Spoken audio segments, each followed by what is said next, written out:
probe died on a Tuesday.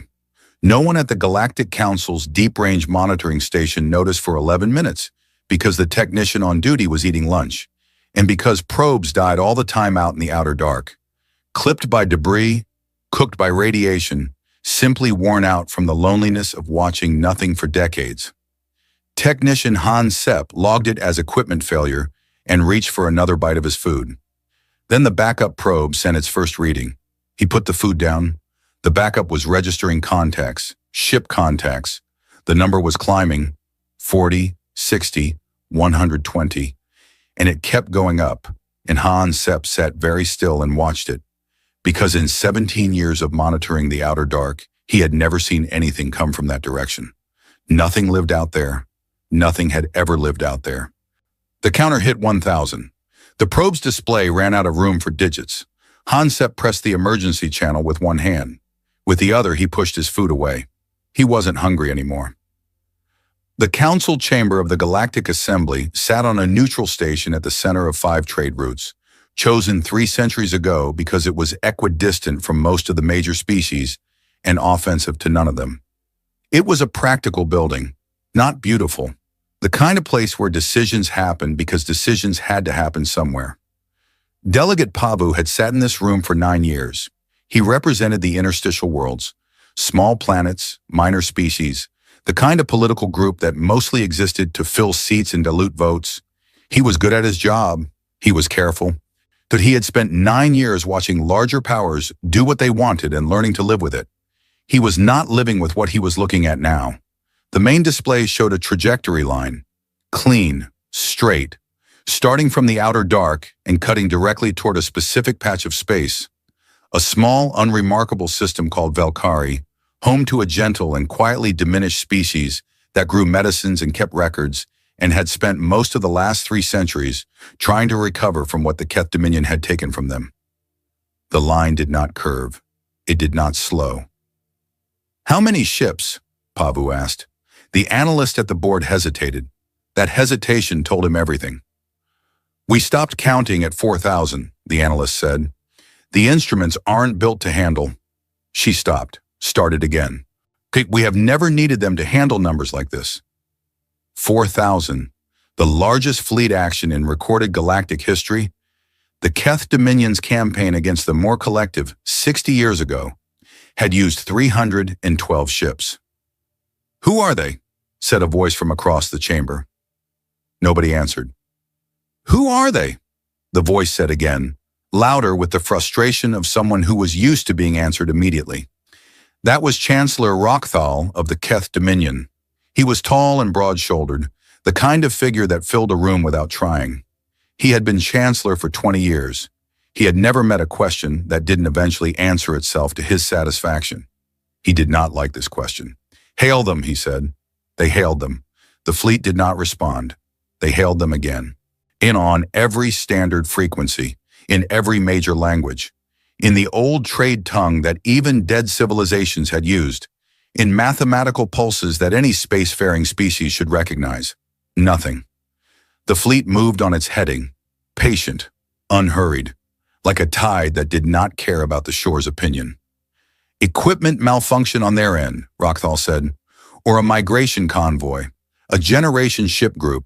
Send a physical intercept and find out what they are." Pavu looked at the trajectory again. He looked at where the line ended. "They are going to Valkyrie space," he said. "I can see that," Rockthal said. "Do we know why?" "No," Rockthal said. "That is why we are sending an intercept." Pavu nodded. He looked at the line. He looked at the way it didn't curve, didn't search, didn't explore. It went directly to Valkyrie space, the way a hand goes to a scar it has touched 1,000 times in the dark. Like they already knew exactly where they were going, like they had always known. Pavu sat with that thought for a long time and said nothing else. On the Valkyrie homeworld, in a government ministry building that everyone else had quietly left, Elder Thessie sat at her monitoring station and watched the fleet's approach on a screen that was older than most of the junior staff had ever been alive. She was very old. Old enough to remember when the ministry building had been full of people working before the Dominion's long years of pressure. Old enough to remember the harbor. She called it the harbor in her own mind, though it had not really been one. There was no water. It was a flat plain at the edge of the third continent, and 300 years ago it had been covered in ships. Broken ships, leaking ships, ships held together with emergency sealant and something that was not quite hope anymore. And the people who came out of them had been hollow-eyed and shaking, and there had been so many children. 40,000 of them, altogether, the last of a species. Tessie had been young then, a junior aide in the medical ministry. She had carried blankets to the harbor every morning for 6 months and had never once felt like she was doing enough, because there was nothing you could do that would be enough for 40,000 people who had lost everything. The Dominion had come afterward, angry. The Velkari had paid for what they did. Who had spent a century paying in slow and deliberate ways. Trade restrictions, resource quotas, the quiet strangling of a civilization that had made the wrong choice, as the Dominion defined wrong. The Velkari had never said it was the wrong choice. Now Tessie sat in the empty ministry and watched the fleet that was coming from the direction those broken ships had gone. Her hands were very still on the desk. She was trying to understand what she was feeling. It was not fear. She knew fear. She had felt it many times during the Dominion years.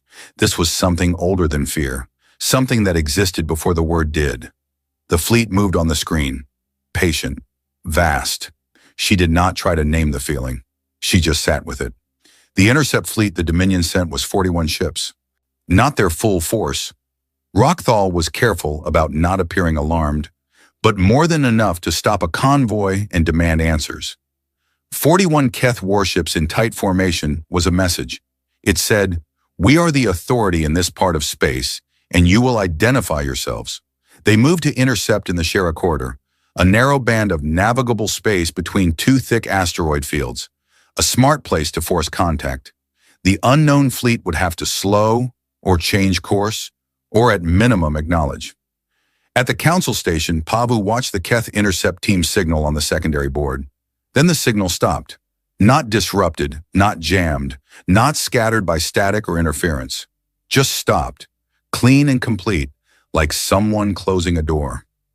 Pavu stared at the blank readout for a long time. Around him, the chamber had gone completely quiet. "The 7th Armada is not responding," the comm officer said, his voice flat in the way voices went flat when they were working very hard not to sound frightened. "What happened to them?" someone said. Nobody answered. The unknown fleet had not changed course, had not slowed, was not showing any new energy readings, no weapon signatures, no expanding debris field, no emergency signals. 41 ships had simply stopped reporting. "Send another intercept," Rockthal said. His voice carried its usual flatness. But his aide, a quiet, precise woman named Vessel, who had worked beside him for 11 years, watched the line of his jaw and said nothing. "Chancellor," Pavu said carefully, "perhaps before we commit send another intercept." Pavu did not push further. And he watched the display. He watched the unknown fleet continue on its heading, unbroken and unchanged, moving toward Velkari space. He kept his thoughts to himself. There were several of them, and none of them were comfortable. The first transmission came 3 weeks after the fleet had emerged from the outer dark. They had reached the edge of Velkari space. The fleet had stopped there, stopped exactly at the border, not 1 meter past it, and held position for 6 hours. They were not drifting, they were holding, with the kind of precision that required active effort and clear intention. Then the transmission arrived. Text only. No voice, no visual, no identification codes, no diplomatic headers, none of the standard opening protocols the galactic community had used for 4 centuries of interspecies contact. Just text. In a dialect of old Velkari script so archaic that the translation systems needed 11 minutes to read it. "We are here to settle accounts. Please advise where you would like us to begin." The chamber read it in silence. Pavu read it twice, then a third time. Rockthal read it and said, "Accounts. What accounts?" Nobody answered him. Pavu was looking at the transmission's timestamp, then looking at the fleet's position, held patient and exact at the Velkari border. He was thinking about the old Velkari dialect, about how old it actually was, about how whoever sent that message had not written it just now, in the moment, looking up old words in a translation file. Someone had written that message a long time ago, had kept it. One had carried it across 3 centuries of dark space and had sent it the instant the moment was right. Not before, not after. The patience behind that hit Pavu like something physical. He sat down slowly. "Who are they?" Rockthal said again, his voice carrying something new in it that he was working to keep out. Something that was not quite the same as his earlier certainty. On the screen, the fleet waited. The answer did not come from the Council's analysts. It did not come from the Dominion's intelligence division, which had been working for 3 weeks and was very quietly not finding anything. It did not come from any of the major powers who had been running identification checks since the probe first stopped counting. It came from the Valkyrie archives, a young archivist on the night rotation, assigned to cross-reference the old dialect transmission with historical records, found it in under 40 minutes. Found it in a record so old that it had been stored in physical format and only partially transferred to the digital system. A harbor manifest, 300 years old. It listed names and numbers and the condition of each group that had arrived on that flat plain at the edge of the 3rd continent. Species, human. Number of individuals, 40,247. Condition, critical. Notes, survivors of systematic extermination campaign conducted by the Keth Dominion Fleet. Requesting sanctuary, sanctuary granted. The archivist sat with this for a moment, then she sent it up the chain as fast as she could. The chamber, when the information arrived, made a sound Pavu had never heard from it before. It was not shouting. It was not the noise of debate. It was lower than that, more fundamental.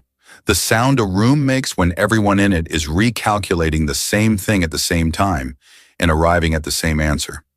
Humans. He knew the history. Everyone knew the history.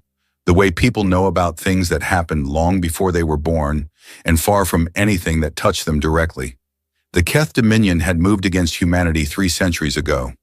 A small species on a small cluster of worlds. Not powerful, not considered important, deemed an obstacle to Dominion expansion plans. The campaign had been efficient. The worlds were taken. The people were... Gone was the word the histories used. Not dead, not destroyed, just gone, into the deep dark. The Dominion had not sent ships after them into unmapped space. It had not been worth the fuel, what the official history said. 3 centuries. Pavu looked at the fleet on the screen. 4,000 ships. More. The instruments still could not get a firm count. He thought about what 40,000 people became in 300 years. If they were committed enough, if they were patient enough, if they had nothing else to do and every reason to do it. He looked at the blank readout where the Dominion's 41 ships had been. He thought he was beginning to understand several things he had not understood before. Rockthal was standing at the front of the chamber, very still. His aid vessel stood behind him and to the side, and her expression was doing something careful and controlled. "They are a dead species," Rockthal said. His voice was steady. "They have ships, yes, more than expected. But the major powers of this council, while united could... Chancellor." Pavu kept his voice level. 41 ships entered the Shera corridor. We have heard nothing from them since. A system malfunction? Nothing, Pavu said. Not one signal. No debris. No emergency beacon from a single crew member on any of those 41 ships. Nothing. The chamber was very quiet. Rockthal looked at the display, at the fleet sitting patient and enormous at the Valkyrie border, at the clean, polite text of the transmission still visible on the secondary screen. He said nothing more. Pavu noticed that Rockthal's aide had been looking at her own small screen for the past several minutes with an expression that was not quite fear, but was close enough to it that the difference did not matter much. He did not ask her what she was reading. He did not think he wanted to know. Herdernum. That night, there was no real night on the council station, only a scheduled dimming of corridor lights every few hours. Pavu stood at the viewport in his quarters and looked at the stars.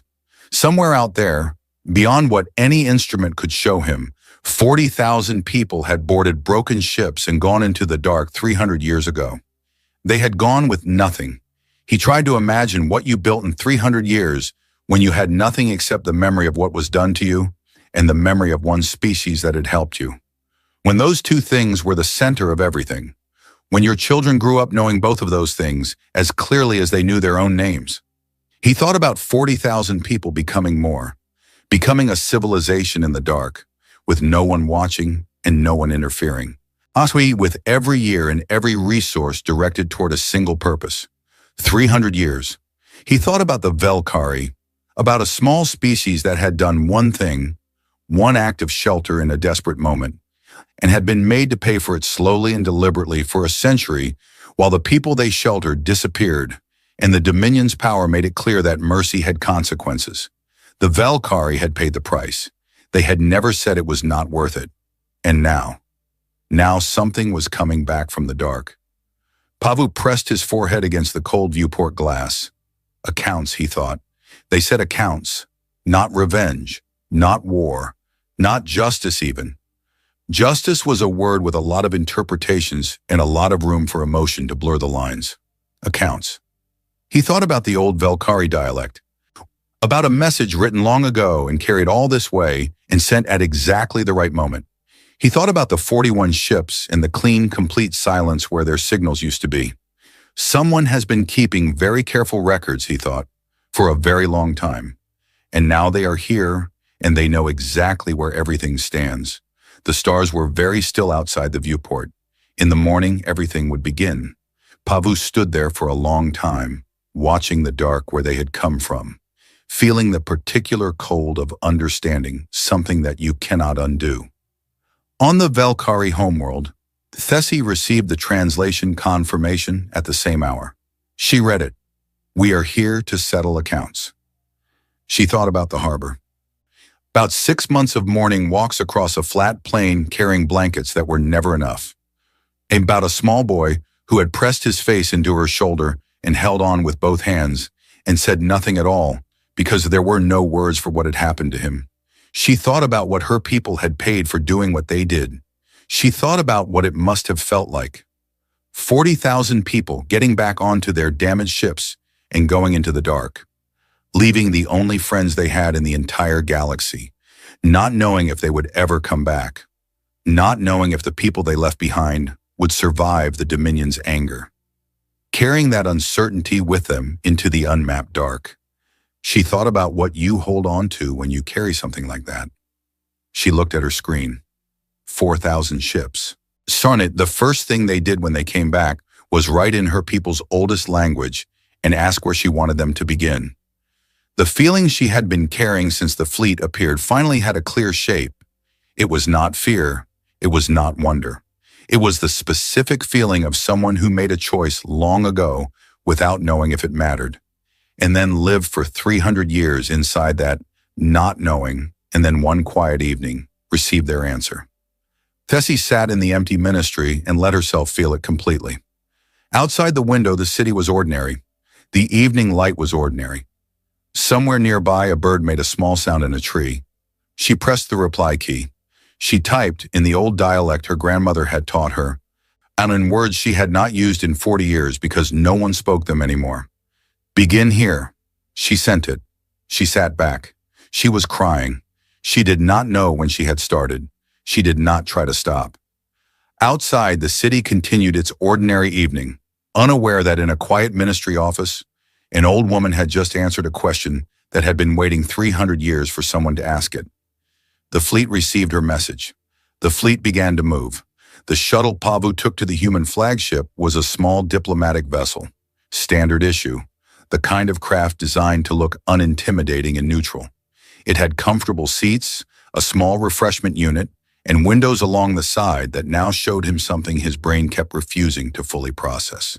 The fleet. He had seen the numbers, and he had stared at the instruments for 3 weeks. He had heard analysts read out figures that had no historical comparison, but numbers on a screen were one thing, and this was another thing entirely. The ships went in every direction he looked, not clustered, not crowded, organized, each one placed with clear purpose, the way a city is organized, where the placement of each building makes sense once you understand what the city is for. And they were not uniform. Some were enormous, the kind of scale that made the shuttle feel like an insect. Some were smaller, faster looking, built for different work. Some had shapes he did not recognize at all, designs that did not match any template in the Council's records, built from 300 years of engineering he had never seen and could not evaluate. He sat at the window and watched them pass for 20 minutes and did not reach the end of the fleet. His aide, a young man named Daru, sat beside him and said nothing. Daru was usually very good at saying things. Pavu appreciated the silence. The flagship was not the largest ship in the fleet. That surprised him. It was large. It dwarfed the shuttle without trying. But it was not the biggest, and it had no obvious weapons visible on its exterior, which he found more unsettling than weapons would have been.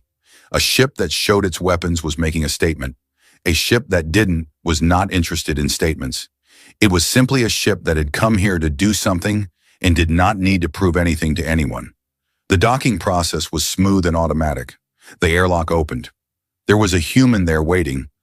A young woman in a plain gray uniform who said nothing dramatic and made no particular event of the moment, who simply said, in the common tongue, with a slight and unfamiliar accent, "Delegate Pavu, the Admiral will see you now." Just like that. The room they brought him to had no windows. Pavu had expected a command center, a war room, screens and maps, and the visible machinery of a 4,000-ship fleet. Something designed to impress and to show power. It was a plain room, a table, 2 chairs, lighting that was warm rather than harsh. There was a small machine on a side counter making something that steamed gently and smelled like nothing he recognized, but in a way that was not unpleasant. Admiral Soren Weil was already sitting at the table. She was not what he expected. He was not sure afterward. What he had expected, something harder maybe, something that looked like 300 years of building toward a single moment. She looked like someone who had been awake a while but was not tired. She was calm in the way that people were calm when they had moved past the part where calm required effort. She stood briefly when he entered, which he did not expect, and gestured to the chair across from her. "Delegate," she said. "Sit, please." She poured 2 cups of the steaming thing from the machine and set one in front of him. "You don't have to drink it," she said. "I don't know if it suits your biology, but it's warm, and this is a first meeting, and it seemed appropriate." Pavu sat. He looked at the cup. He looked at her. "Admiral," he said, "I represent the Galactic Council. I need to ask." "You need to ask a lot of things," she said, not unkindly. "You've been trying to reach us for 3 weeks." You did not respond. "No," she said. "Why not?" She considered this. It did not seem like a difficult question for her, just one she was deciding how much to answer. "We had nothing to say to the Council yet," she said. "We had something to say to the Valkyrie. We said it. They answered. Then we were ready." "Ready for what?" She reached under the table and placed an object between them.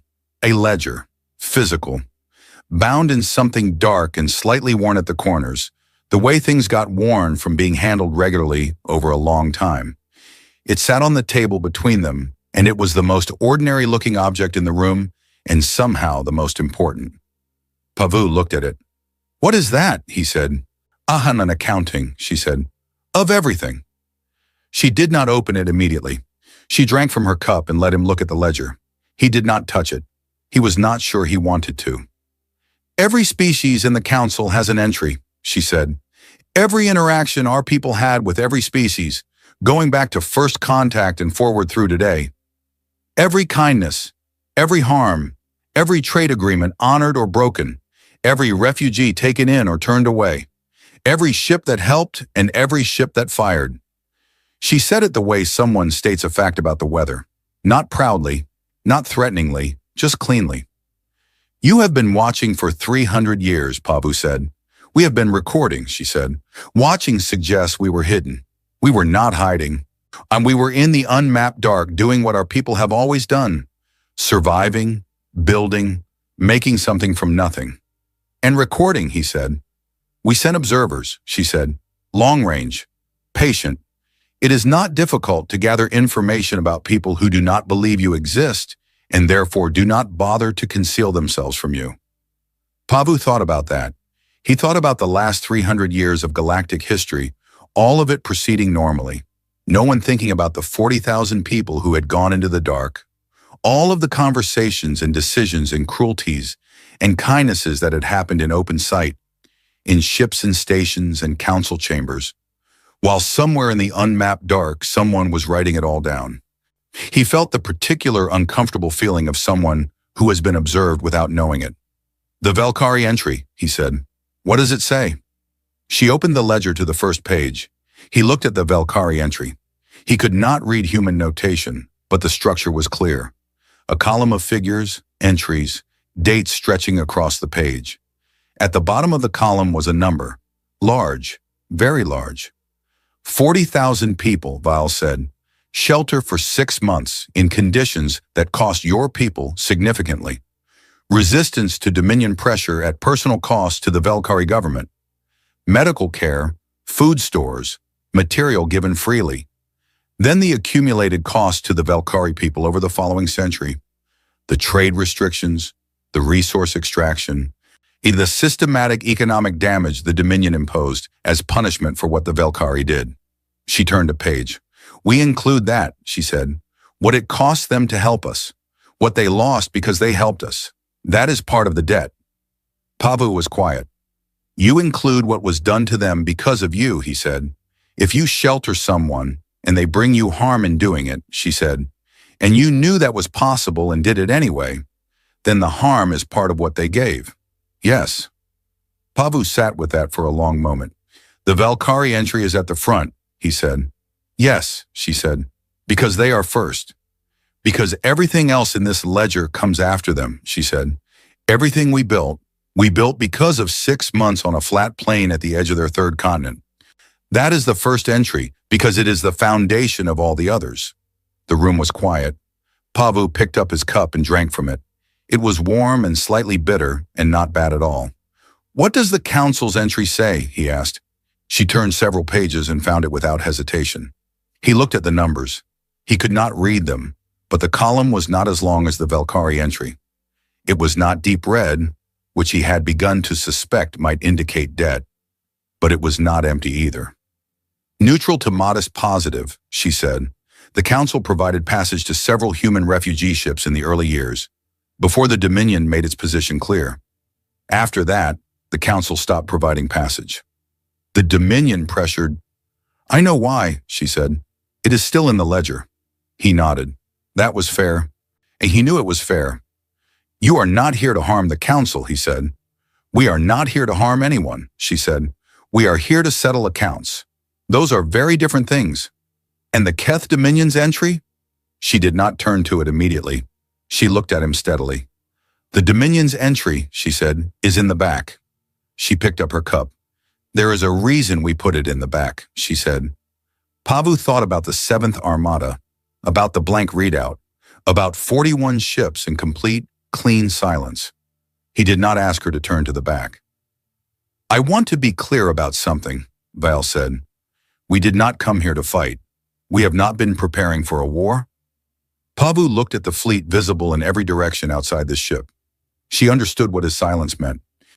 "We prepared for the possibility of a war," she said, "if someone chose to start one with us.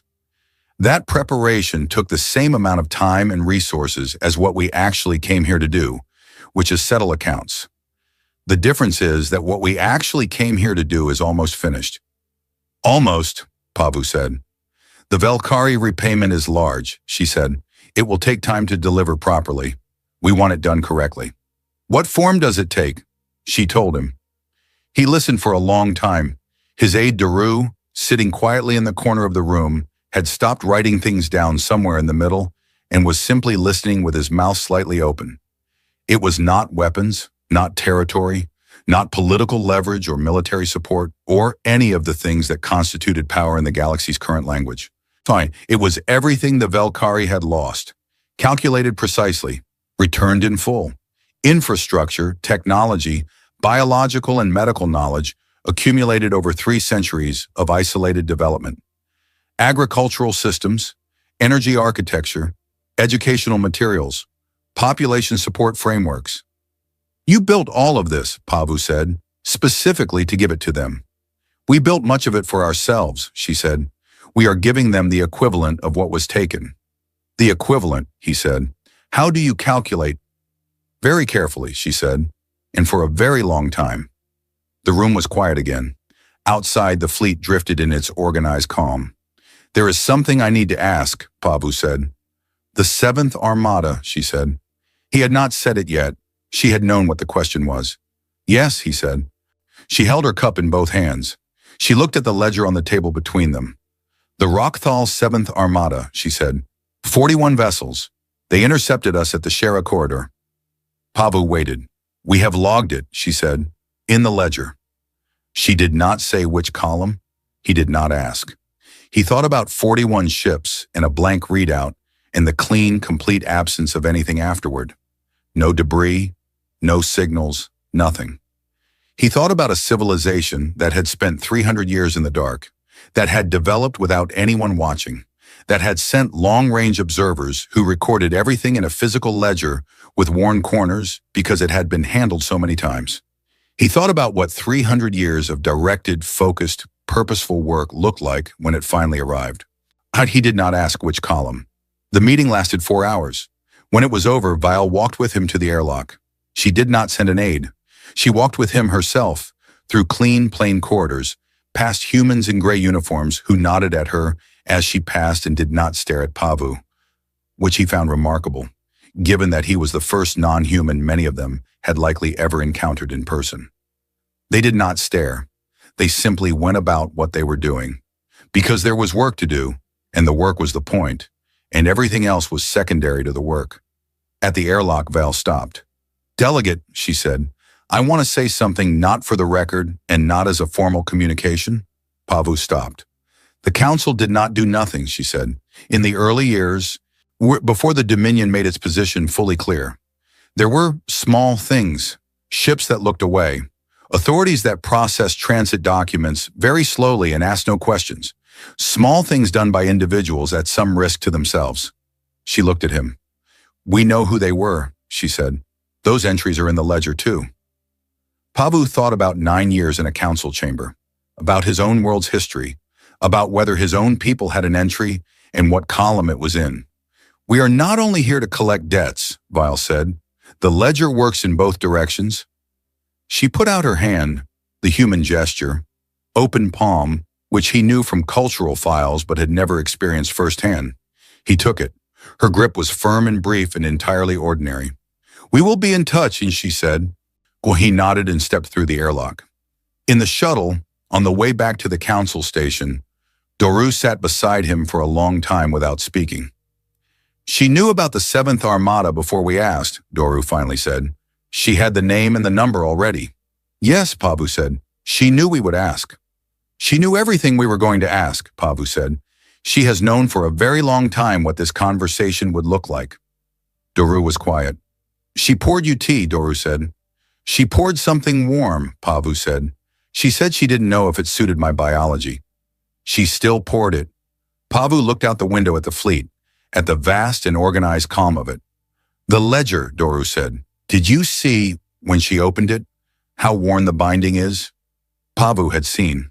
It has been opened a great many times, Doru said, over a very long period. Yes, Pavu said. People don't wear out a book like that unless they go back to it regularly. Not just for work, for something else. Pavu thought about that. A physical book, passed down through generations, worn at the corners from being handled. Not a digital record, not a database, not a file that you opened on a screen. A physical thing that you could hold in your hands. A physical thing that felt real, that made what was in it real. Every entry in it was a person, or a people, or a moment where someone made a choice in a crisis, and that choice was remembered. Pavu thought about the Velkari entry at the front, the foundation entry, she had called it, the one that everything else was built on. He thought about 40,000 people in broken ships and a young aide carrying blankets across a flat plain. He thought about what it meant to write something down and keep it and carry it for 300 years and handle it so often the binding wore out. It meant you did not forget. It meant you had chosen deliberately never to forget. Where are we going? Doru asked. Pavu looked at the fleet one more time. Back, he said. We need to tell the council what is coming. What is coming, Asarin? Daru asked. Pavu thought about the ledger, about the entries, positive and negative, every species in the galaxy waiting in those pages for their number to arrive. Their bill, he said. He turned away from the window. Or their gift, he said. Depending on what they did. The Galactic Council's emergency session lasted 11 hours. Pavu sat through all of it. He sat through the parts where people shouted. He sat through the parts where people pretended to be calm and were not. He sat through the long, diplomatic performance of several species who were clearly doing mental arithmetic about their own entries in a book they had never seen and did not know the precise contents of. He presented his report from the meeting with Admiral Vial. He read from his notes. He answered questions. Most of the questions were about the 7th Armada. He told them what Vial had told him, that the Armada had intercepted the human fleet at the Shera corridor, that it had been logged in the ledger. He did not tell them which column it was in because she had not told him, and he did not tell them his own conclusion about which column it was in because he was not yet ready to say that out loud in a room full of people who would react badly to it. He sat through 11 hours of the council trying to decide what to do. They did not decide anything. This was not unusual. The council frequently took multiple sessions to decide things. It had a process. The process was designed to ensure that everyone was heard and that decisions were reached with full consideration. The process was not designed for 4,000 ships already sitting in Velkari space, already beginning to do things. On the morning of the second day, 3 things happened at approximately the same time. The first thing, a human envoy arrived at the Ha'an homeworld. The Ha'an were a small species, unremarkable in most respects, known primarily for their medical knowledge and their strong cultural tradition of offering aid to travelers. 40 years ago, a human exploration vessel had been damaged by a debris field near Ha'an space. The Ha'an had found the ship. There had been 11 surviving crew members in poor condition. The Ha'an had brought them aboard, had treated them, had sent them on their way. No record of the incident existed in the council's files because it had been a private act. One small species' natural hospitality, not worth documenting in official channels. The human envoy who arrived at Ha'an was young and polite and arrived in a small ship, alone. She met with the Ha'an Science Ministry and handed over a data package. The ministry spent 6 hours going through its contents. It was 3 centuries of human pharmaceutical research. Biology, chemistry, disease treatment, genetic medicine. Everything they had developed in isolation, translated into Ha'an notation, and organized clearly for easy use.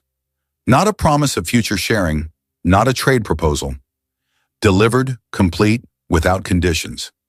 The head of the Ha'an Science Ministry, a man named Vosara, who had spent 40 years working on 3 specific diseases that had resisted every treatment his people had tried, found in the package not just leads, but complete solutions, not partial solutions, complete ones worked out in full. He started crying at his desk. His assistant asked if he was all right. He could not explain quickly enough what he was looking at, so he just said, "We have been trying to solve this for 40 years. And, his assistant said, "And they solved it," he said, 30 years ago. And they brought us the answer. The assistant looked at the screen. "Why?" she said. Vosara thought about the story his grandmother had told him about a damaged ship and 11 people, and a decision to help that had seemed very ordinary at the time. "Because 40 years ago we did something small," he said, "and apparently they do not consider small things unimportant." The assistant stood at the desk and looked at the screen for a long time. "Who are these people?" she said. It was not a frightened question. It was something else. Vosara was already reading the first solution document. His hands were not steady. "I don't know," he said, "but I am very glad they exist." The second thing that happened that morning, a human envoy arrived at the borders of Velnari space. The Velnari were a border species, medium-sized, competitive, with a history of territory disputes and a political culture that prized strength and decisive action. 100 years ago, during a confused and badly documented skirmish in a disputed zone, 11 humans had been killed by Velnari forces. The Velnari records listed it as a defensive engagement against unknown vessels in claimed territory. The human records, it turned out, listed it differently. The envoy was polite, professional. She met with the Velnari Border Council and presented a sealed document. The Border Council opened it. Inside was a bill, itemized, precise.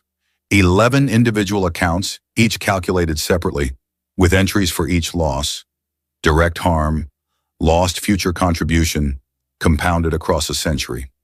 Then a second section, the cost to the families, to the mission, to the broader effort. It was not a large bill by the standards of the Han delivery or the Velkari repayment. It was a specific, measured, careful document. At the bottom was a line that said, proposed settlement options are as follows. The proposed settlements were all things the Velnari could actually do, resources they could provide, technology they could share, actions they could take, nothing impossible, nothing designed to humiliate. The Border Council sat with the bill for several hours. When the galactic press contacted them, word had spread quickly, the council spokesperson came out and made a short statement. We have received a document, she said. We are considering our response. A reporter asked what was in the document. And the spokesperson paused. It is fair, she said. She said nothing else and went back inside. The third thing that happened that morning became the most watched broadcast in the history of galactic communications. The Ha'an Science Ministry's Vosara gave a brief statement to a small regional news service that was not even particularly well known. He was not good at speeches. He was a scientist, not a politician. He stood in front of his desk with the data package still on the screen behind him and talked for about 4 minutes in a plain and slightly stumbling way about what had been delivered and why. He said that 40 years ago, his people had helped someone who was hurt. He said it had seemed like a small thing at the time. He said that apparently it was not small to the people they had helped. He said that what had been delivered to his ministry that morning would save lives. Many lives. Lives that would have been lost without it. He did not editorialize. He did not make it dramatic. He just said what happened. The broadcast reached the Galactic Council's main information network within 2 hours because a council staffer happened to see it and forwarded it. Within 4 hours, it had been picked up by every major news service in the assembly. Within 6 hours, it had been translated into every language the network supported. By the end of the day, the image everyone knew was the last 2 seconds of the broadcast, where Vosara finished speaking and looked down at his desk and then just stood there, breathing. And you could see in his face what it felt like to have 40 years of work resolved in a single morning because someone somewhere had written down a small act of kindness and never let it go. He wasn't performing anything. He was just standing there feeling it. The entire galaxy watched him feel it. The Keth Dominion's response to all of this was a series of press statements that Pavu read at his desk and set aside without replying to. The statements said various things. That the human presence was illegal under council transit regulations, that the technology transfers were a violation of standard intellectual property frameworks, that the so-called debt ledger was a unilateral document with no standing under galactic law, that the Dominion was prepared to take whatever steps were necessary to protect galactic order. Pavu set each statement aside. He noticed that the statements did not mention the Seventh Armada. He noticed that the statements did not say specifically what steps the Dominion was prepared to take, or how exactly they proposed to address 4,000 ships already operating freely in Velkari space. He noticed that each statement was slightly shorter than the one before it. On the fourth day, Chancellor Rockthal called an emergency meeting of the Dominion's military high command. Pavu knew this because Rockthal's aid vessel had sent him a quiet and carefully worded message, asking whether it was too late for the Dominion to put in a request for a bilateral meeting with Admiral Vale. It was the first time in 9 years that anyone from the Dominion had asked Pavu for help with anything. He forwarded the request to the human fleet's communication channel. He received an acknowledgement within the hour. The request has been logged. He passed this back to Vessel. He did not hear from her again for several days. On the 5th day, the Dominion's home system stopped responding. Not under attack, not blockaded. The shipping lanes around it were open. The communication channels were active. No one was interfering. The system just stopped reporting normally. The monitoring stations showed the 3 major inhabited Keth worlds. Then the monitoring stations showed something different where those worlds had been. Dispersed mass. Not explosive, not violent, not the reading you got from a destroyed planet, just the orderly, quiet absence of what had been there before, not like something had been carefully taken apart and redistributed. It took the Council's analysts 6 hours to confirm that no one had died. The Keth population, all of it, every person from all 3 worlds, had been relocated. To which worlds and by what method was not immediately clear. The relocations had clearly taken significant planning and significant time. The infrastructure was gone. The cities, the industrial complexes, the military production facilities, the administrative centers. Gone. Cleanly, methodically. Like someone had looked at the ledger entry for the Keth Dominion and decided that the settlement did not need to involve casualties, but also did not need to involve the perpetuation of the apparatus that had caused the harm. The council chamber, when this was confirmed, was not noisy. It was the opposite of noisy. It was the silence of a large group of people thinking the same thing very hard and not wanting to say it first. Pavu said it. They relocated the Keth population before they dismantled the infrastructure, he said, which means the relocation was planned first, which means all of this, he gestured at the display, was the plan. He looked around the room. How long does it take, he said, to relocate an entire species? 3 species worth of population, all 3 Keth homeworlds, and do it without a single casualty? The room was quiet. Longer than 3 weeks, he said. Longer than the time since the fleet appeared. He let that sit. They planned the Keth settlement long before they arrived here, he said. They knew what the Dominion would do. They knew the Dominion would send the 7th Armada. They knew the Armada would intercept them. They had the Keth relocation already in motion before we ever saw their fleet on our instruments. The silence in the room was now a specific kind of silence. How long ago? Someone said. Pavu thought about a worn ledger. About 300 years. He did not answer. Rokthal's address to the galactic press was scheduled for that afternoon. He was 3 sentences into his prepared remarks when his communications director approached the podium and bent to say something in his ear. Everyone watching saw his face do something it had never done in public before. He stopped speaking. He stood at the podium for 4 seconds without speaking. Then he stepped back from it and walked off without another word. The communications director stared at the podium for a moment. Then she followed him. The press release issued later that day said the address had been postponed due to an administrative scheduling conflict. On the same day, the Dominion's 14 outer colonies filed simultaneously for Council Protectorate status. Pavu read the 14 filings in his office. They were almost identical in structure, which told him they had been prepared in advance by people who had expected to need them. He sat at his desk and thought about that. About Keth citizens on the outer colonies who had apparently been ready for this possibility, who had had the paperwork prepared, who had been watching the ledger numbers in their own way, with their own quiet calculation. Huyingen had made their own decisions about what the arrival of the human fleet probably meant for the Dominion's future. He thought about what it meant that ordinary Keth citizens had seen this coming when their own chancellor had not. He filed the Protectorate requests and copied them to the relevant administrative departments. Then he sat at his desk for a while and thought about the difference between people who were afraid of what had happened and people who were afraid of what had not happened yet. The council chamber the following morning had a different quality than it usually did. Not louder, actually quieter. The kind of quiet where everyone has already had the argument with themselves and arrived at approximately the same position. Species representatives who rarely spoke were speaking. Several of them were asking procedural questions about the ledger, its legal standing, whether it was recognized, whether settlements reached through it were enforceable under council law. Pavu listened to these questions and understood what they actually were. They were not questions about legal frameworks. They were the sound of people trying to find out, without asking directly, what their own entry said and whether what was coming for them was a bill or a gift. We have not seen the ledger, said the representative of the Shavos Compact, a species with a long history of complicated relationships with almost everyone. We cannot respond to something we have not seen. I believe, Pavu said carefully, that you will be shown your entry when it is relevant to do so. By whom? The Shavos representative said. By the humans, Pavu said. On their schedule, the representative said. Yes, Pavu said. The representative sat back. They said nothing else, but they sat in a particular way that told Pavu the question was not resolved, just contained. That was how the whole chamber felt. Contained. Things held in and behind doors and not quite said out loud.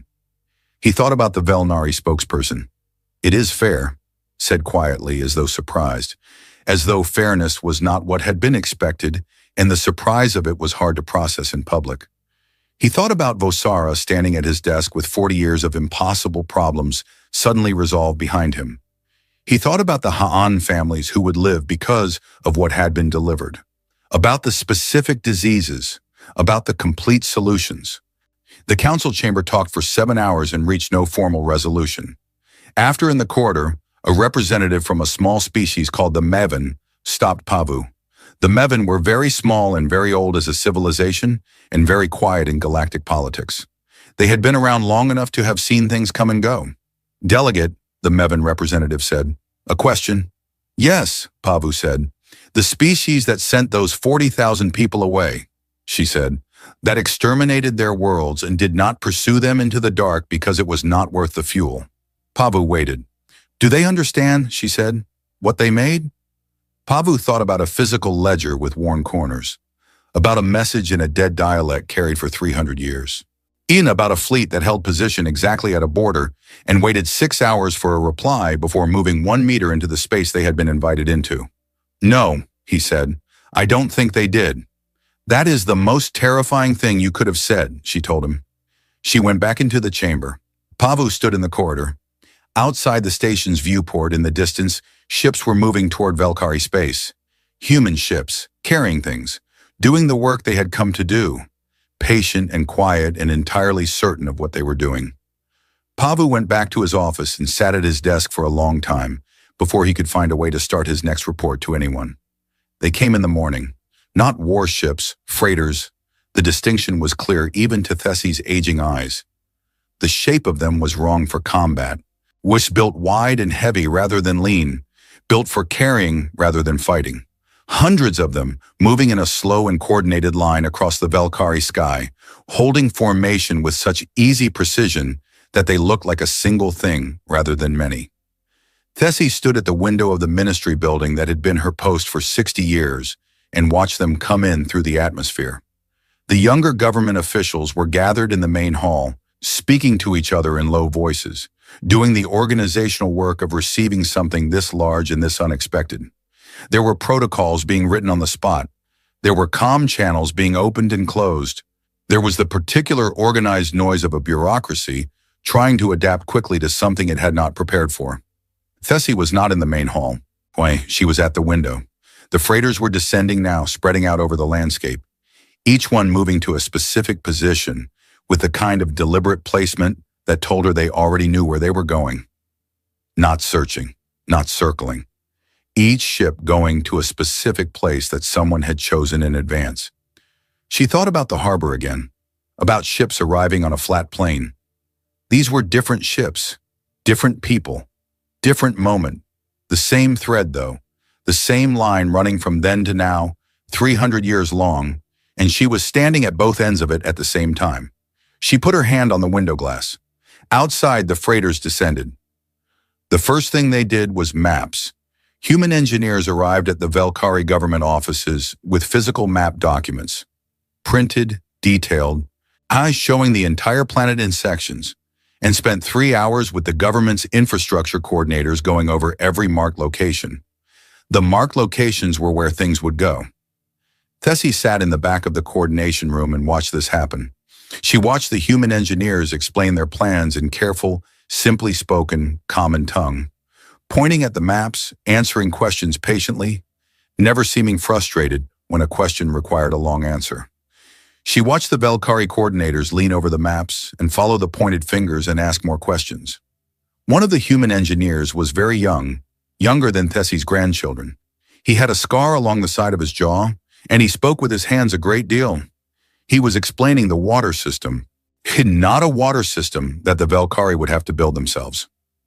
A complete water reclamation system, the components for which were already on the freighters, already being positioned, ready for installation beginning the next morning. He explained how long it would take. He explained the maintenance requirements. He explained what the system would produce. He said the water output numbers, and one of the Valkyrie coordinators put her pen down on the table. "That's 3 times what we have now," she said. "Yes," the young engineer said.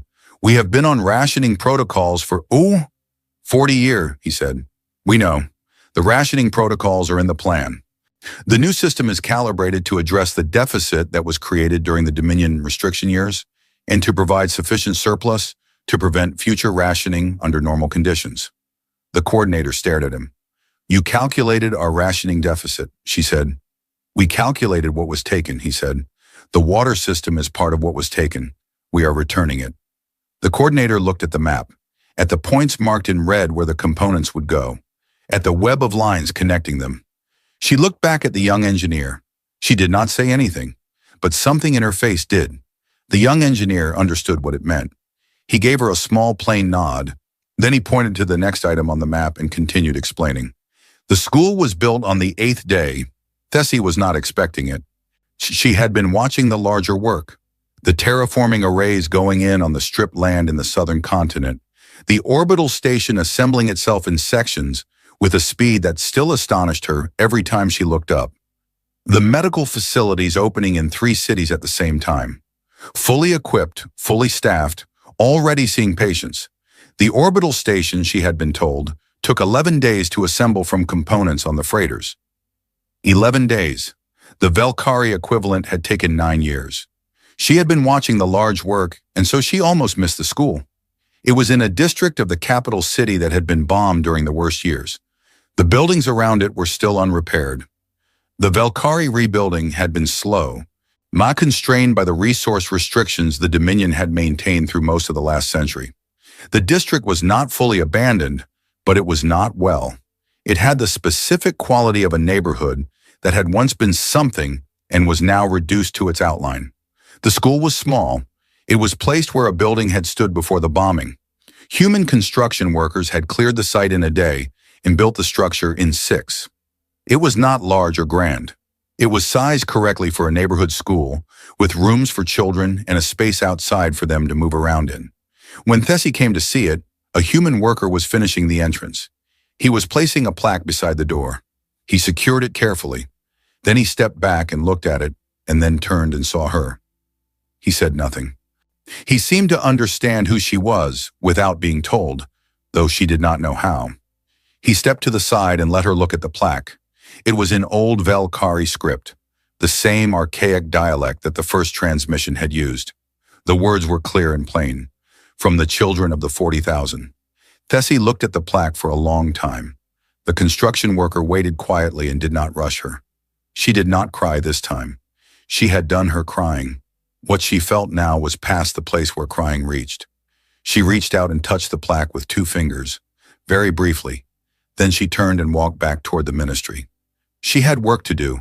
There was a great deal of coordination still needed, and the irrigation systems were going in tomorrow. And someone needed to be present to confirm the placement was correct. She walked back with her hands clasped behind her and her face very still, and something in her chest that she thought would take some time to find the right words for. She was all right with that. Some things were bigger than quick words. Admiral Vial came to the Valkyrie homeworld on the 9th day. She came alone. No guard, no delegation, no formal announcement. She arrived in a small craft and was met by a single government aide who brought her to the ministry. Tessie was waiting. They sat in a room with 2 chairs and a low table, and a window looking out at the work happening in the southern district. From this distance, the terraforming arrays looked like lines of light written across the damaged land. Tessie had arranged tea, real Valkyrie tea, the traditional preparation, which took a long time and which she had made herself. Vial drank it with both hands around the cup, and her eyes going to the window every so often. "Your people work very quickly," Tessie said. "They want to," Vial said, "not because it is urgent, because they have wanted to do this for a long time." "How long?" Tessie asked. Vial thought about it. "The plan for the Valkyrie repayment was the first major project we completed after the initial settlement period," she said. "When we had enough stability to begin planning long-term, this was where we started." "How long ago was that?" About 270 years ago, Val said. Tessie sat with this for a moment. You have been planning this for 270 years, she said. Planning and building, Val said. We kept revising the plan. As we learned more, as our capabilities grew, we wanted to get it right. She looked at the window, at the lights on the broken land. We wanted to return what was actually taken, she said. Not a gesture, not a symbol, the actual amount, the actual things. It took time to calculate correctly. Tessie thought about a people in the dark, developing, growing, calculating, taking the time to do it right, because if you were going to do it, you did it right. Because a careful debt deserved a careful repayment. The school, Tessie said. Yes, Vale said. Where did the children of the 40,000 go? After they left here? Dark space, Vale said. We called it the Reach, a system of 6 worlds, unmapped, well away from the transit lanes. We built there. On 6 worlds, Vile said. We have more now. The Reach expanded. How many people? Tessie asked. Now, Vile looked at her cup. More than we arrived with, she said. It was not really an answer. Tessie understood it was not meant to be one. Not yet. That number, whatever it was a piece of information the galaxy would receive when it was useful for the galaxy to receive it. Can I ask you something? Tessie said. Yes, Vile said. Were you always going to come back? Val looked out the window for a long time. The lights of the terraforming arrays moved slowly across the damaged landscape. We built our first ship, she said, and named it after your world. She was quiet. We built our second ship and named it after your capital city. She looked at Tessie. After that, she said, it was not really a question. The room was quiet for a while after that, and not uncomfortably, the kind of quiet that comes when something important has been said and both people are letting it settle. Later, Tessie walked with her across the city, not a formal tour, just walking. Vielle had asked if she could see it, the real city, not the areas under active construction. Tessie had understood. They walked through the market district, which had recovered somewhat over the years. Stalls and small buildings, the daily trade of a civilization that had survived its reduction and was still here. People moved around them, and some of them recognized Tessie and nodded, and a few saw the human with her and looked, but not with fear. Something different. Something that had been shifted by 9 days of freighters and work, and a young engineer explaining water rationing deficits as if they were simply a problem with a solution. The Dominion, Tessie said as they walked. She did not phrase it as a question. It was just a word. Vale walked for a moment. Yes, she said. I heard about the homeworlds, Tessie said, that no one was hurt. We were not here to hurt people, Vale said. We have never been here to hurt people. But the infrastructure was the mechanism of harm, Vale said. We removed the mechanism. The people are on new worlds, smaller, less resourced. They will have to build. They will have difficulty. She stopped walking. She turned to look at a building on the side of the street. An old building, repaired in places with materials that did not quite match, which was how you could tell where the damage had been. So did we, she said. She said it quietly, not with anger, not with satisfaction, with the flatness of a simple fact that had been lived and understood and filed. Tessie looked at the repaired building, at the places where the materials did not match. She had looked at those places for many years. She had stopped seeing them. She saw them now. The Keth people, she said. What happens to them? They rebuild, Vile said, without the Dominion structure, without the apparatus. Some of them will be fine. Some of them will struggle. The outer colony populations are resourceful. They know how to do without. She started walking again. Their entry in the ledger, she said, is now closed. Closed, Tessie said. Here the debt has been settled, Vile said. One way or another it is settled. They are in the ledger as a settled account. We do not return to settled accounts. They walked in silence for a moment. That is mercy, Tessie said. Vale glanced at her sideways. That is accounting, she said. Tessie was quiet. She thought about the difference between the two things. She thought that maybe in the hands of people who were careful enough and patient enough, they might end up in the same place. On the 12th day, the medical facilities in all 3 cities were fully operational. On the 14th day, the first crops were seeded in the southern continent, in soil that the terraforming arrays had spent 6 days preparing. The soil readings were better than the Valkyrie Agricultural Ministry had projected for that land in any optimistic forecast. 3 different scientists sent Thessi messages about the soil readings. One of them used the word impossible, and then corrected himself in a second message and said he meant unprecedented. On the 15th day, the orbital station was completed. Human engineers gave the Valkyrie operations staff a 3-day handover and orientation. The station was not a human station with Valkyrie access. It was a Valkyrie station, built by humans, handed over completely. The deed of transfer was the most paperwork Thessi had signed in 20 years. She signed every page. On the 16th day, Vile's small craft left the homeworld and returned to the fleet.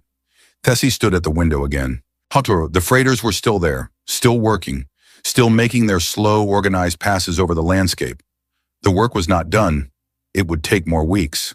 But the southern continent's lights were different now. The lines of the terraforming arrays had settled into their operational pattern, a steady, regular movement across the land, doing the slow work of returning something to what it should be. Thessi watched them from the ministry window. Somewhere in that light, crops were seeded in prepared soil. Children would go to a school with a plaque above the door in a language their grandparents had stopped speaking because no one else knew it anymore. Water would flow somewhere it had not flowed in 40 years. She thought about 6 months of morning walks across a flat plain carrying blankets. She thought about 40,000 people in broken ships. She thought about what it was to carry something for 300 years and then come back and put it down properly. She put her hand on the window. Outside, the lights moved across the southern land, steady, unhurried, patient in the way of things that have all the time they need to do what they came to do. Thessi stood at the window for a very long time. The city behind her was already different than it had been 16 days ago. It would be more different in another 16. She was going to live long enough to see it. She was certain of that, and the certainty was not something she had felt before, and she did not examine it too carefully because some gifts are too large to hold directly. Because she just stood at the window and let the lights move across the land and breathed. The broadcast went out on a morning when the council station's corridors were already busy with more people than they were built for. Pavu arrived at his office early before most of his staff, a habit from the first years when his group was small, and he had learned that the quiet hours were the only ones you could actually think in. He made something warm in the small machine in the corner and sat at his desk and looked at the incoming messages, of which there were a great deal. He was on the 3rd message when the broadcast notification appeared at the top of his secondary screen. It said, "Simultaneous multi-channel transmission received from human fleet. All species, all standard frequencies. Text format." He opened it. He read it. He set down his cup. The ledger was public, not a summary, not a statement about it. The actual contents, every entry, every species, every column of numbers, every calculated figure, released simultaneously to every species in the galactic assembly, delivered in each species' own language, formatted clearly, organized by species. The methodology explained in plain language at the top, so that the numbers could be verified by anyone who wanted to check the work.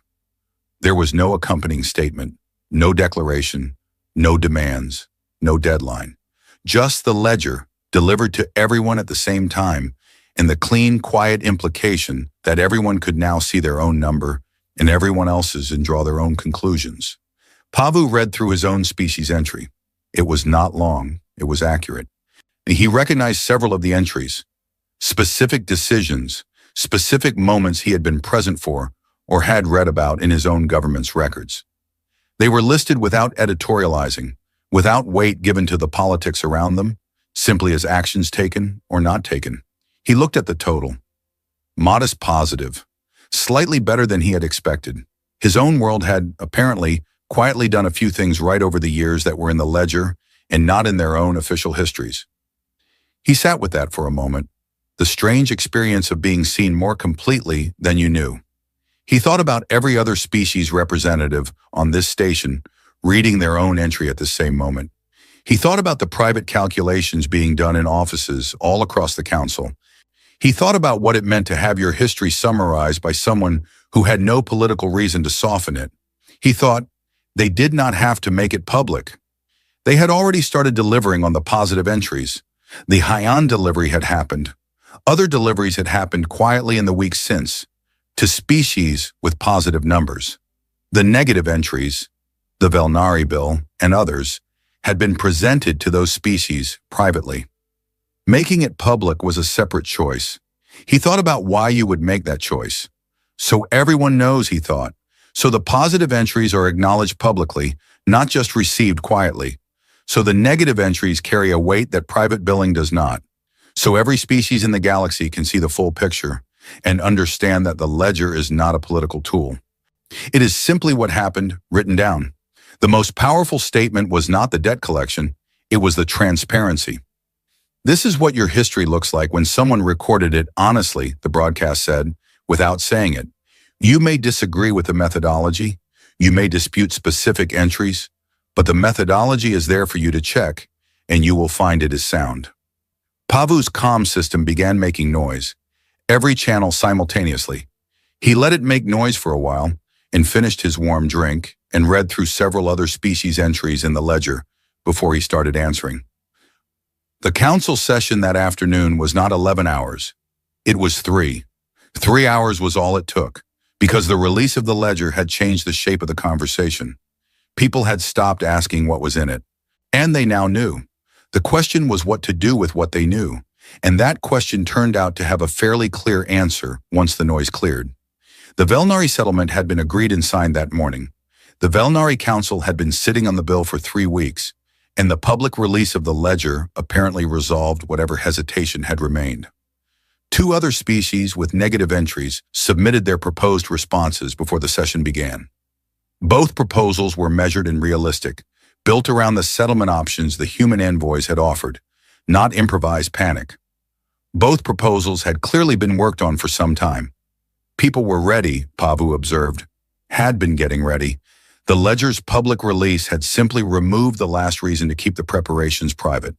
3 hours, a record. And at the end of the session, Pavu proposed that the council formally invite a human representative to address the assembly.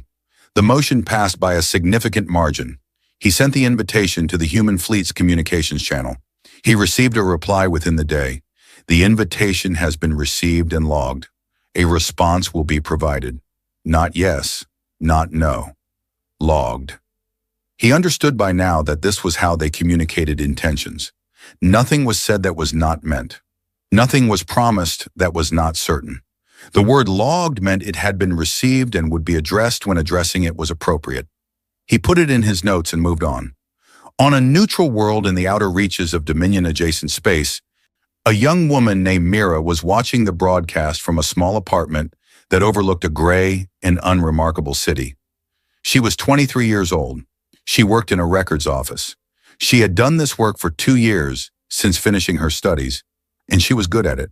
Her real name was Mira Rockthal, but she had not used that name in public for 3 years, since her grandfather died, since the weight of it had stopped being something she could carry everywhere she went.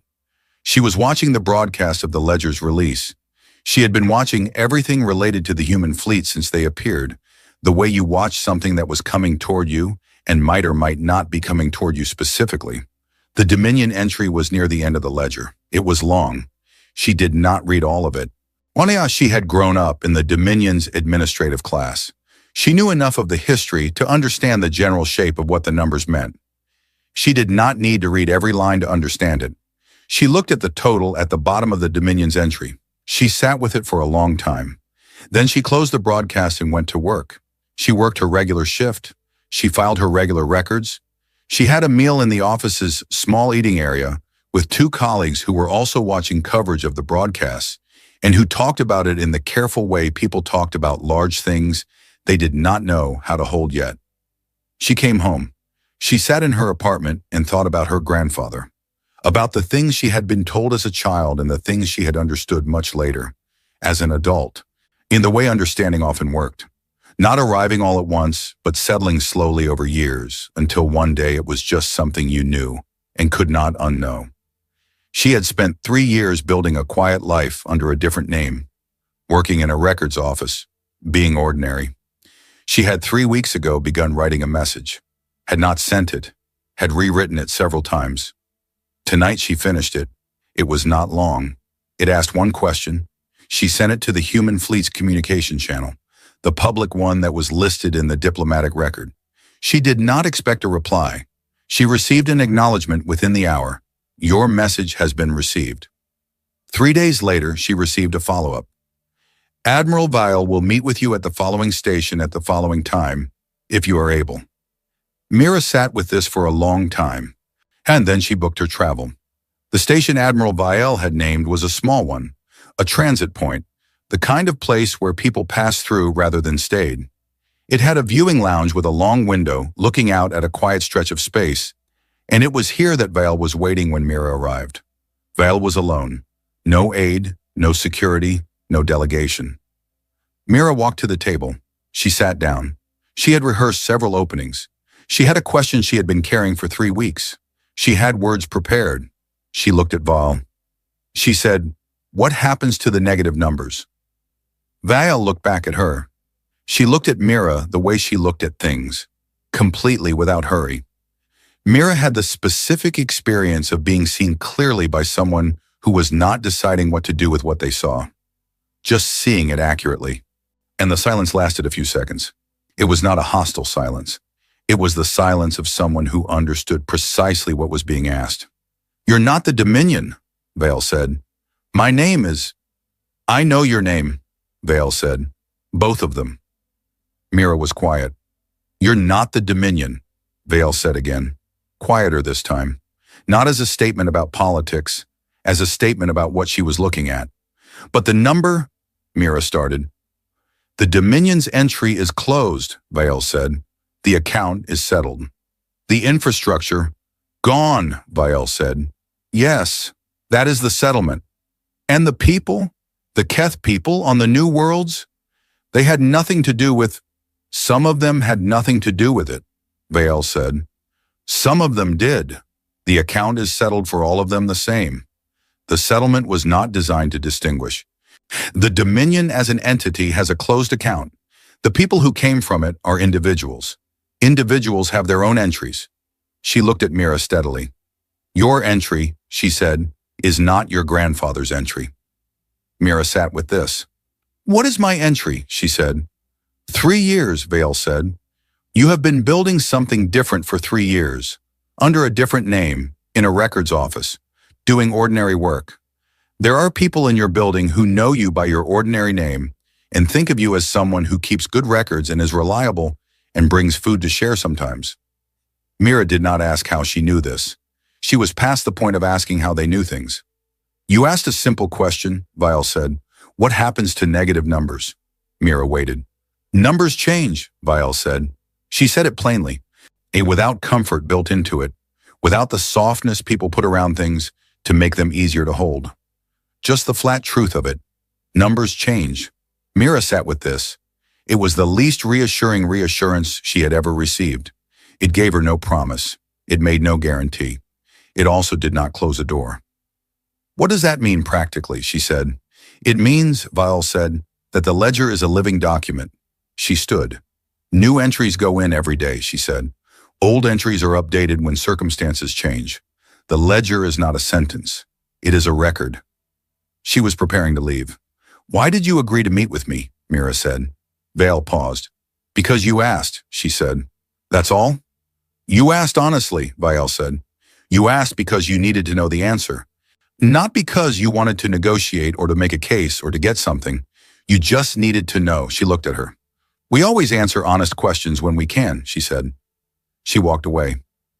Mira sat in the viewing lounge for a long time after, looking out the window. The station was quiet. Occasionally a ship passed in the view outside. Numbers change. She thought about her records office, about her ordinary name, about 3 years of building something small and unremarkable. She thought about the ledger, about it being alive, about every day adding new entries. She thought about her grandfather and about the things she had spent 3 years not being. Numbers change. She picked up her bag and walked to the transit desk to book her way home. Pavu was at his viewport when the formal integration proposal was drafted. It had taken 6 weeks. 6 weeks since the fleet appeared, since the ledger was delivered publicly, since the Valkyrie work had begun, and the settlements had started coming in, and the council had shifted from panic to something that looked more like adaptation. The proposal was comprehensive. Humanity as a formal council member. Seats, representation, rights, obligations. A full integration framework developed by the council's best legal and diplomatic architects, the kind of document that would normally take a year to produce. 6 weeks. He had contributed to it himself. He thought it was good work. He thought it was fair. He sent it to the human fleet's communications channel and waited. The reply came the same day. The proposal has been received. We will consider it. Not yes, not no. Pavu looked at the reply for a moment. He thought about a ledger with worn corners, about a message in a dead dialect carried for 3 centuries, about a fleet that had stopped exactly at a border and waited 6 hours for an answer before moving 1 meter. He thought about people who had planned for 300 years, who did not hurry, who had decided early that patience was not a weakness, but a method. He put the reply in his files. He would wait. 3 weeks after the ledger's public release, a small story came through the General News Service. The Ha'an Space Authority had, in the previous month, reported several long-range anomalies near a dim star in the outer edge of their system. The star had been showing irregular readings for 40 years. It was not large enough or close enough to be dangerous, but it had been on the monitoring list for decades. The anomalies had resolved. The star's readings were now completely stable. The irregular patterns that had concerned astronomers for 40 years were gone. The Ha'an Space Authority issued a statement noting the anomaly's resolution and crediting it to natural stellar processes. A scientist on the independent news service posted a quiet counter-analysis. The natural stellar process explanation, she said, did not account for the specific nature of the resolution. What the instruments showed was not natural stabilization, but something that looked like intervention. Specifically, the kind of intervention that required a deep understanding of stellar dynamics and a significant capacity for precision work in a difficult environment. The kind of work that might take, she noted, roughly a decade to plan and execute.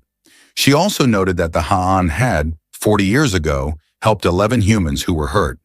The news service's comment section ran to several thousand entries. The Ha'an Authority declined to comment further.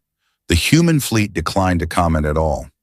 The story was noted in council communications and flagged for Pavu's attention. He read it at his desk and did not add anything to the record. He thought about what it meant to stabilize a star, about the planning required, about the time, about the fact that it had been done a decade ago, in quiet and delivered without announcement, completed before the human fleet had even appeared in the outer dark. He thought about what other things had been done in quiet over the decades, outer and delivered without announcement, and were simply waiting to be discovered. He thought about how long the Han would take to realize that the disease solutions in their data package had come with something else embedded in them. Not malware, not manipulation, just a deep biological understanding of their specific physiological structure that implied the humans had been studying Ha'an biology for a very long time. Carefully, respectfully, from a distance, because if you were going to repay a debt properly, you needed to know exactly what would be valuable to the people you owed. He did not know what else was out there, embedded quietly in the fabric of the galaxy, waiting. He suspected there was quite a lot of it. He was not sure whether that was frightening or something else. He leaned back in his chair and looked at the ceiling. And that evening at the viewport in his quarters, he watched the ships.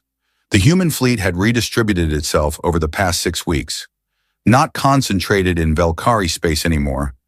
That work was ongoing but no longer required the full fleet. The ships had spread into the lanes between systems, into the transit corridors, into the dark spaces between the recognized routes where no one had ever had reason to go before. Not blocking anything, not claiming anything, simply present, integrated into the space of the galaxy the way something integrates when it belongs there. Doru came to stand beside him. "Do you think they'll accept the membership proposal?" Doru said. "Eventually," Pavu said. "What are they waiting for?" Pavu thought about it. "They have the ledger," he said. They know everyone's history. They know who can be trusted and who is working toward trust and who has not started yet. He looked at the ships. They don't need to be inside the council to do what they're doing. Membership would give them certain obligations they don't currently have. They'll take those obligations when they're ready to have them. And in the meantime, Pavu said, they're doing what they came to do. He watched a ship move slowly through the far edge of his viewport's view. Large, unhurried, going somewhere specific with the certainty of something that has already decided where it is going. Do you think they'll stay? Doru said. Permanently, in galactic space. Pavu looked at the ships. He looked at the Velkari lights, visible as a faint glow at the edge of his view. The planet already different than it had been 2 months ago, already becoming what it should have been, all the quiet restitution of a careful debt. He thought about the harbor manifest, sanctuary granted, 300 years ago, one small act. He thought about a fleet that came out of the dark and stopped exactly at the border and waited to be asked before moving 1 meter inside. He thought about a plaque in an old dialect above a school door in a district that used to be rubble. They never left, he said. It was the truest thing he had said in weeks. Dora was quiet. Outside, the ships moved through the dark, patient, steady, distributed across the galaxy's lanes like something that had always been there and was only now visible. The galaxy breathed around them. Not the hell breath of the first weeks, or the gasping calculation of every species doing its private arithmetic. Something else now, something that was working out, slowly and imperfectly, what it meant to share a galaxy with people who kept records, who remembered small things, who carried debts and gifts alike across centuries and delivered them properly, without ceremony, because the delivery was the point and not the drama of it. Pavu stood at the viewport until the light-dimming cycle started in the corridor behind him. He thought about Mira in her records office under her ordinary name. He thought about Thessi at a window watching light move across restored land. He thought about Vosara with 40 years of impossible problems suddenly solved. He thought about a ledger with worn corners, handled so many times the binding had softened. He thought the galaxy feared them because the galaxy expected revenge, and what they brought instead was something the galaxy had no category for. They brought a reckoning that was also a gift. They brought an account that was also a homecoming. They brought 300 years of work aimed precisely at making things right, not making things even. That was the thing no one had prepared for. Not what they did, what they were. He stood at the viewport until the lights dimmed fully and the corridor went dark. Outside, the ships moved through the dark between the stars. Patient, present, home.